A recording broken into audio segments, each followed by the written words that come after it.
l'État guinéen, me semble-t-il, a lancé un mandat d'arrêt contre M. Cellou Dalein. Cependant, il a été à l'ambassade de Guinée librement, il en était ressorti librement. Pourquoi ne parle-t-on pas de ce acte-là? Parce que ça aurait été un autre État, je crois bien que M. Dalein n'en sortirait pas libre. Parce que non recensé, qu'on nous dise comment il va candidater.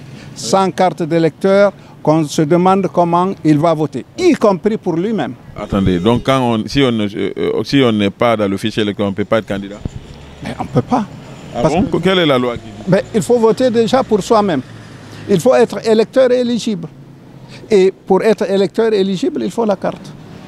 C'est un calcul mathématique. Donc vous demandez aux autorités de mettre tout en œuvre pour recenser votre leader, votre président? Je ne demande rien à l'autorité. Monsieur Lamarana Petit, on sait que vous êtes républicain, grand intellectuel, mais on ne vous a pas vu se prononcer sur ce qui s'est passé à Abidjan, où Cellou Dalein Diallo aurait été empêché de se faire recenser.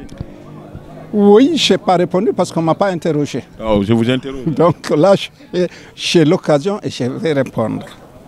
Vous condamnez l'acte? Je vais expliquer l'acte.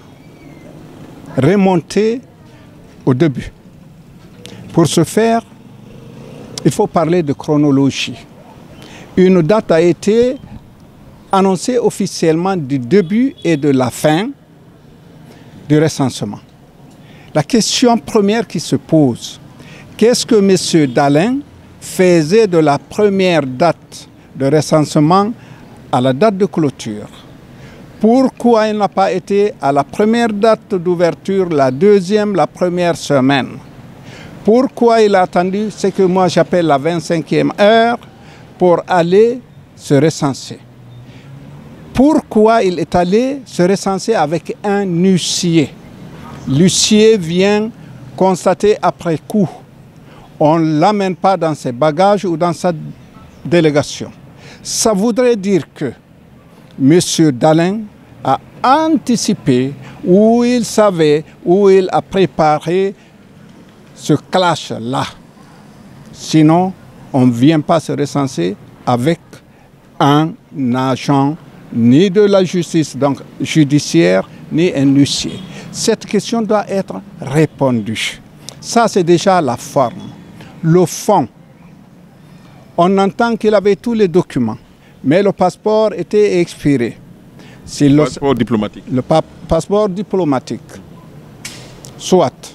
Mais à Dakar, il y a une ambassade. En Guinée, il y a une ambassade.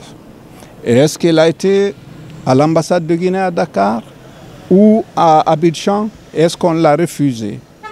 Il faut aussi rappeler que l'État guinéen, me semble-t-il, a lancé un mandat d'arrêt contre M. Cellou Dalein.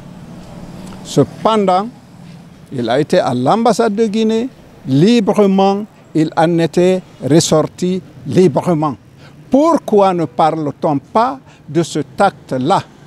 Parce que ça aurait été un autre État, je crois bien que M. Dalein n'en sortirait pas libre.